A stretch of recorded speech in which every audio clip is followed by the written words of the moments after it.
एक प्रकारे या शहराला आधुनिक चेहरा देण्याचा प्रयत्न आपण केला। हे शहर बदललं पाहिजे याकरता जे प्रयत्न 2014 नंतर या ठिकाणी झाले आहेत ते आपण सगळ्यांनी निश्चितपणे पाहिले आहेत। आता आमचे महेश दादा जरा वैतागले होते, कारण निवडणुका आल्या की अनेकांना कंठ फुटतो, अनेक लोक काही काही बोलत असतात।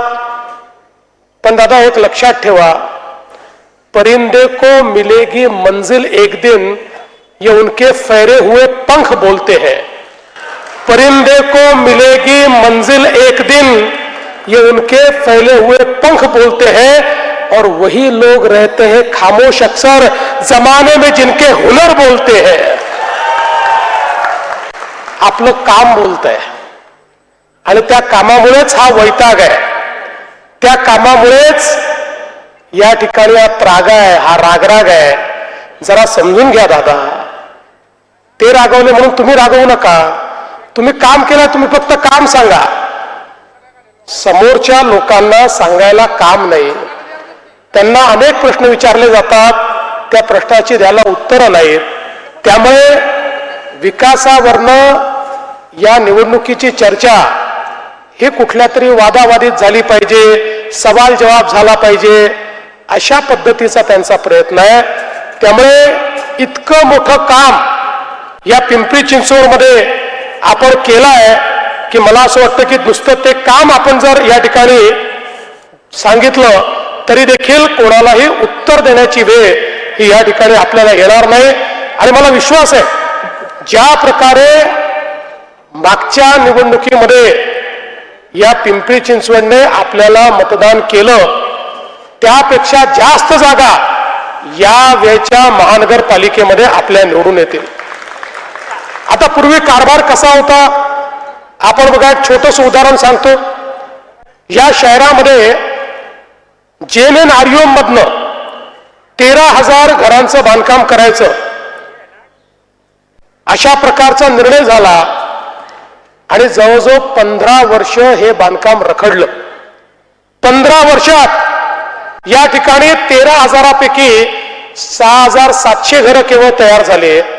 काळ कोणाचा होता मी सांगणार नाही, सरकार आपल्या आधीच होतं की नाही, त्यांच्या काळामधले हे त्या ठिकाणचे घरं होते। 6,700 घरं तयार झाले आणि त्याचं बांधकाम इतकं निकृष्ट झालं की त्यामध्ये कोणी जायला तयार नाही, अशा पद्धतीची परिस्थिती निर्माण झाली। पण दुसरीकडे मोदीजी आल्यानंतर प्रधानमंत्री आवास योजनेच्या अंतर्गत आपण बोराडेवाडीला 1288 घरं केली, 4 होळीला 1442 घरं केली, आकुर्डीला 568 घरं केली, पिंपरीला 370 घरं केली, गुलगावला 1190 घरं केली। आणि कोणी जाऊन पाहू शकतं JNNREMचे घरं आणि मोदीजींच्या प्रधानमंत्री आवास योजनेची घरं, या दोन घराची तुलना केली, या दोन घरांच्या वेगाची तुलना केली तरी देखील जे भारतीय जनता पक्षावर टीका करतायत त्यांना हे उत्तर आहे की तुमचा काळ काय होता, आमचा काळ काय आहे, हे या घरांच्या माध्यमातून देखील आपण दाखवू शकतो। खरं तर या महानगरपालिकेमध्ये गेल्या काळामध्ये अतिशय चांगल्या पद्धतीने आपण कारभार करण्याचा प्रयत्न केला। हे जे शहर आहे आपल्याला माहिती आहे की गावठाणाचा भाग आणि अर्बन अग्लोमरेशन असं मिळून तयार झालेलं शहर आहे। पण या शहरासमोर सगळ्यात मोठं आव्हान काय आहे तर पुढच्या काळामध्ये हा जो पुणे जिल्हा आहे, ज्या पद्धतीनं पुणे जिल्हा विकसित होतोय, हा पुणे जिल्हा एकीकडे आपलं मॅन्युफॅक्चरिंगचं हब आहे, दुसरीकडे टेक्नॉलॉजीचं हब आहे आणि आता तिसरीकडे आम्ही याला GCCचं हब देखील करतो। आता भारतातले 25% GCC या पुणे जिल्ह्यामध्ये असणार आहेत आणि या सगळ्या विस्तारामध्ये पुढच्या काळामध्ये पुण्यापेक्षा जास्त लोकसंख्या ही पिंपरी चिंचवडची होणार आहे। इतक्या वेगानं पिंपरी चिंचवडचा विस्तार होणार आहे आणि म्हणूनच सातत्याने आम्ही हा प्रयत्न केला की आपल्याला पिंपरी चिंचवड एक चांगलं शहर म्हणून कसं विकसित करता येईल, या ठिकाणी शिक्षण, आरोग्य, रोजगार याच्या संधी कशा तयार करता येतील. आणि त्या दृष्टीने खऱ्या अर्थानं मी तर महानगरपालिकेचं अभिनंदन करेन की आपल्या महानगरपालिकेने या ठिकाणी शाळांचा दर्जा आपण सुधारवला. आज आपण बघा की आपल्या या शाळांमधली गेल्या 3 वर्षाची जर आकडेवारी बघितली तर दरवर्षी महानगरपालिकेच्या शाळेतले प्रवेश वाढले आहेत. महानगरपालिकेच्या शाळा गरिबांच्या, मध्यमवर्गीयांच्या शाळा आहेत. आपण इतर महानगरपालिकांमध्ये गेला तर त्या शाळा बंद होत आहेत. पण या ठिकाणी आता जवळपास 51,000 मुलं ही महानगरपालिकेच्या शाळेत शिकतात, ज्यात 26,000 मुली आहेत आणि त्यांना रेनकोट असेल, बूट असेल, शालेय साहित्यासाठी डीबीटी असेल, पालकांना QR कोड आधारित व्हाउचर असतील. या सगळ्या देणारी महानगरपालिका कुठली असेल तर ती आपली पिंपरी चिंचवडची महानगरपालिका आहे. हे सांगताना मला आनंद वाटतो.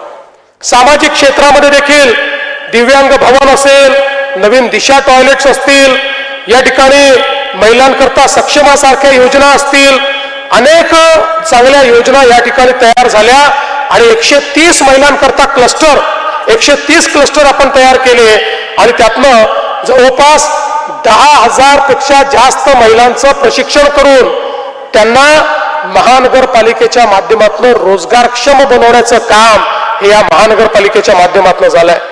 7 स्लमला 0 वेस्ट स्लमचा दर्जा आपण त्या ठिकाणी दिला आहे. आणि खऱ्या अर्थानं मला हे सांगताना आनंद वाटतो. जे लोक विचारतात की पिंपरी चिंचवडमध्ये तुम्ही काय केलं, त्यांना मला सांगायचं आहे, भारत सरकारच्या स्वच्छ भारत सर्वेक्षण मध्ये मिलियन+ सिटीमध्ये महाराष्ट्रातली नंबर 1 सिटी पिंपरी चिंचवड आहे आणि देशातली ही 7वी नंबरचे शहर हे आपलं पिंपरी चिंचवड शहर आहे. हे खऱ्या अर्थानं भाजपच्या सत्तेमध्ये आपण या ठिकाणी करून दाखवलेलं आहे. आज आपण बघू शकतो खूप मोठ्या प्रमाणात या पिंपरी चिंचवडमध्ये आपण कचऱ्यावर वेगवेगळ्या प्रकारची प्रक्रिया केली. आज आपला प्रयत्न असा आहे की पिंपरी चिंचवड सारख्या शहरामध्ये घनकचऱ्याचं 100% व्यवस्थापन झालं पाहिजे. आपली शहरं स्वच्छ झाली पाहिजेत. एक काळ होता आपण केवळ डम्पिंग करायचो. मागच्या काळामध्ये मी जेव्हा पिंपरी चिंचवडला यायचो त्यावेळी अनेक ठिकाणी आम्हाला तक्रार यायची, आमच्याकडचं डम्पयार्ड हटवा आणि ते दुसरीकडे घेऊन जा. अशा प्रकारे कधी मोशीतनं सांगायचे, कधी अजून कुठून सांगायचे. पण खऱ्या अर्थानं या ठिकाणी आता आपण हा प्रयत्न सुरू केला की डम्पिंगच करायचं नाही, कचऱ्यावर 100% प्रक्रिया झाली पाहिजे. आणि आपले प्रधानमंत्री माननीय मोदीजी नेहमी सांगतात की आता तो जमाना गेला जेव्हा कचरा तुमच्यावर बर्डन होतं. आता कचरा बर्डन नाही, आता कचरा ही तुमची संपत्ती आहे. त्याच्यावर प्रक्रिया करा आणि त्यातनं महानगरपालिकेला मालमत्ता तयार केला. आणि मला सांगताना आनंद वाटतो, महाराष्ट्रातली पहिली महानगरपालिका ही ठरली ज्याने कचऱ्यापासून वीज निर्मिती करून दाखवली. आता कचऱ्यापासून आपण वीज निर्मिती करतोय आणि दुसऱ्या टप्प्यामध्ये 100% कचरा हा डंप न होता 27 मेगावॅट विजेची निर्मिती त्या कचऱ्यातनं आपण करणार आहोत, ज्यामुळे मोठ्या प्रमाणात कार्बन एमिशन कमी होणार आहे. आणि एवढंच नाही तर पर्यावरणाचा विचार करत असताना ही पहिली महानगरपालिका आहे ज्यामध्ये आपण पर्यावरणाचा ऍक्शन प्लॅन तयार केला. तो ऍक्शन प्लॅन